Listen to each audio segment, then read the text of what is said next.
ایسے ہر عبادت میں اور ہر عمل میں حسن پیدا کرنے کا اللہ کا حکم ہے۔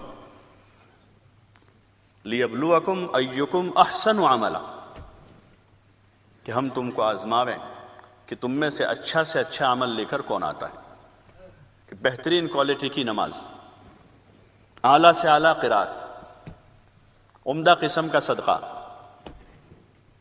بہترین روزہ، جس روزے میں جس کو پھاڑا نہ گیا ہو، اس میں غیبت نہیں ہے، اس میں چغلی نہیں ہے، اس میں بدنظری نہیں ہے، اس میں کوئی گناہ نہیں ہے، بالکل صبح صادق سے لے کر غروب آفتاب تک جیسے پیٹ خالی رہا ہے پانی سے کھانے سے، ایسے آنکھیں، کان، زبان اور جسم کے اعضاء گناہ سے پاک، اعلیٰ کوالٹی کا روزہ ہے۔ ایسے اچھی سے اچھی معاشرت، حسن معاشرت،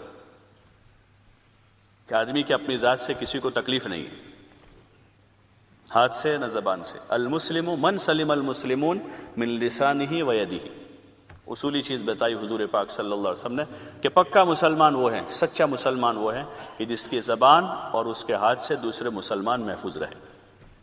ہر وقت یہی کوشش، آدمی گاڑی چلاتے وقت ہر وقت کوشش یہی رکھتا ہے کہ کسی کو ٹکر نہ لگے، آگے سے، پیچھے سے، دائیں سے، بائیں، یہی فکر ہوتی ہے نا ڈرائیور کی۔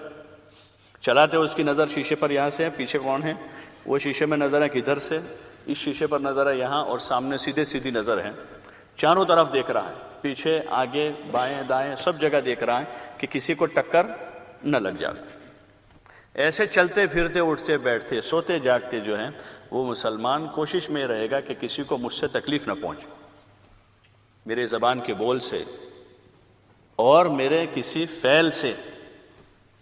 حضرت مولانا یوسف صاحب رحمۃ اللہ علیہ فرماتے تھے کہ اپنی معاشرت سے کسی کو تکلیف نہ پہنچاؤ اور دوسروں کی تکلیفوں کو جھیلنا سیکھو۔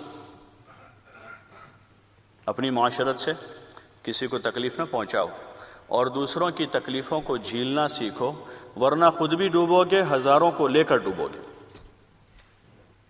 کہ آدمی نے جھیلنا نہیں سیکھا، برداشت کرنا نہیں سیکھا گھر میں، تو بیوی بچوں کو آدمی لے کر نہیں چل سکتا، خاندان کو آدمی لے کر نہیں چل سکتا۔ آدمی اپنی ذات سے تو یہ کوشش کرے کسی کو تکلیف نہ پہنچے، اور کسی کی طرف سے پہنچے تو اتنی تو کیپیسٹی رکھے کہ اتنا جھیل لے، اتنی تو قوت برداشت آدمی پیدا کرے کہ جھیل لیں، برداشت کر لیں۔ قوت برداشت، صبر، جو بہت بڑی خوبی اور صفت ہے، صبر جو ایمان کی علامت ہے۔ ایمان جب آتا ہے تو صبر آتا ہے، شکر آتا ہے، تقویٰ آتا ہے، یہ ساری چیزیں ایمان سے وابستہ ہیں، یہ ساری چیزیں وابستہ ہیں ایمان سے۔ صبر بہت بڑی طاقت ہے۔ اس وقت جو کمی ہے دنیا میں اس کی ہے، صبر کی کمی ہے، کہ آدمی جھیلیں، برداشت کریں تو بہت سارے مسائل کا حل وہی ہے۔ اچھا وہی دوا ہے، اس کے علاوہ دوسری کوئی دوا نہیں ہے، کوئی اور کوئی دوا ملتی ہیں تو ٹھیک ہے، برداشت نہ کر کے دوسرے کوئی جو آپشن ہے اس کا وہ لے کر کام نکل جائے، لیکن اس کے سوا دوسرا کوئی اس کا بدل نہیں ہے۔ آدمی جھیلتا رہے، برداشت کرتا رہے تو بہت سے مسئلے پیدا ہی نہیں ہوں گے، کہ جھیل لیا ہے بیوی کو، بچوں کو، رشتہ داروں کو، والدین کو، بھائی بہنوں کو، برداشت کیا آدمی نے تو بہت سارے مسائل گھر میں پیدا ہی نہیں ہوں گے۔ وہ پیدا اس لیے ہوئے کہ قوت برداشت کمزور پڑی ہے، اور اس کا تعلق بھی ایمان سے، ہاں، ورنہ نفس انسان بڑا جلد باز ہے۔ اللہ شہادت دے رہا ہے، اس پیدا کرنے والا وہی، وہ بتا رہا ہے ان الانسان خلق ہلوعا، کہ انسان بڑا جلد باز ہے۔ اذا مسہ الشر جزوعا، کہ ذرا سی تکلیف پہنچتی ہے جزا فضا شروع کر دیتا ہے۔ وَإِذَا مَسَّهُ الْخَيْرُ مَنُوعًا، کہ ذرا اللہ دو پیسے دے دیتا ہے تو اترانے لگتا ہے،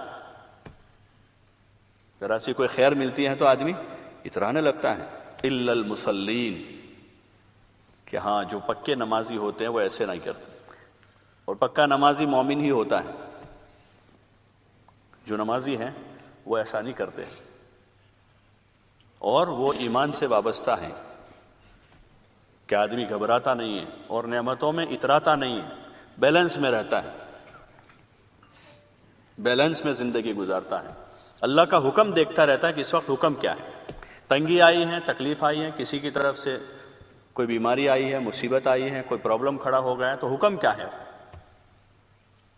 حکم معلوم کرنا ہوگا. چاہے کسی بھی طرف سے آیا، اس میں آدمی متوجہ اللہ کی طرف کہ اللہ کیا چاہتا ہے، اب میں کیا کروں. اپنے نفس کے فیصلے پر آدمی عمل نہ کریں، کیونکہ وہ تو دشمن ہے. نفس، حضور علیہ السلام کا ارشاد ہے کہ تمہارا سب سے بڑا دشمن تمہارے دو پہلوؤں کے درمیان میں ہے، وہ نفس ہے. تو آدمی اپنے نفس سے نہ پوچھیں، بلکہ اس وقت حکم اللہ کا کیا ہے. کوئی بات پیش آ گئی، کوئی تکلیف پہنچ گئی ہے، کوئی مصیبت آئی ہے، کوئی بیماری آئی ہے، گھر میں کوئی حال پیدا ہو گیا، تو اس وقت حکم کیا ہے؟ حضور علیہ السلام نے ہر حال کی رہبری فرمائی ہے، ہر حال کی. اور حال کے امر کو جان کر پہچان کر زندگی گزارنا یہ ہر ایک کے ذمے ہے. جیسے جس ملک میں آدمی رہتا ہے تو جس وقت جس جگہ ہے اس وقت کا اس جگہ کا کیا قانون ہے. بھائی بیچ سڑک میں آدمی ہے تو وہاں کیا قاعدہ ہے؟ گاڑی کھڑی بیچ میں کھڑی کر سکتا ہے کہ وہاں کھڑی نہیں کر سکتا؟ اپنی گاڑی ہے لیکن نہیں کھڑی کر سکتا. کوئی کہے کہ میری خود کی ہے، تم کو کیا پرابلم ہے؟ بھائی یہ جگہ نہیں ہے، وہ کھڑی کرنے کے لیے پارکنگ ہے. کہ اس وقت کا امر یہ ہے کہ گاڑی یہاں کھڑی نہ کی جائے، اس کو اس کی جگہ پر پہنچایا جائے. ایسے حال کا امر ہے. اگر آدمی حال کے امر کو جانے بغیر زندگی گزارتا ہے تو وہ پریشان ہوتا ہے، وہ سزا پاتا ہے مزید. ایسے حال کے امر کو پہچان کر زندگی گزارنا جو علم کا تقاضا ہے، آدمی معلوم کرے اس کو، یہ ہر ایک کے ذمے ہے. انبیاء علیہ السلام علم لے کر آئے اور انہوں نے سمجھایا کہ کس وقت کا کیا امر ہے، کس وقت کا کیا حکم ہے، اور اس حکم کو پورا کرنے کا کیا طریقہ ہے. آدمی آزاد نہیں ہے، اللہ کی زمین پر ہے. جتنا ڈر آدمی کو جس زمین پر رہتا ہے اس زمین کے حکمران سے ہے، اس سے زیادہ اللہ کا ڈر ہونا چاہیے. کہ قانون پکڑ رہا ہے، قانون پکڑ لے گا تو وہاں اللہ کا قانون بھی ہے. انبیاء علیہ السلام نے سمجھایا کہ اللہ کا قانون کیا ہے. وہ علم سے واضح ہوتا ہے اللہ کا حق کیا ہے، اور رسول صلی اللہ علیہ وسلم کا کیا حق ہے، اور دین کا کیا حق ہے ہمارے اوپر. اللہ نے حق بتایا ہے.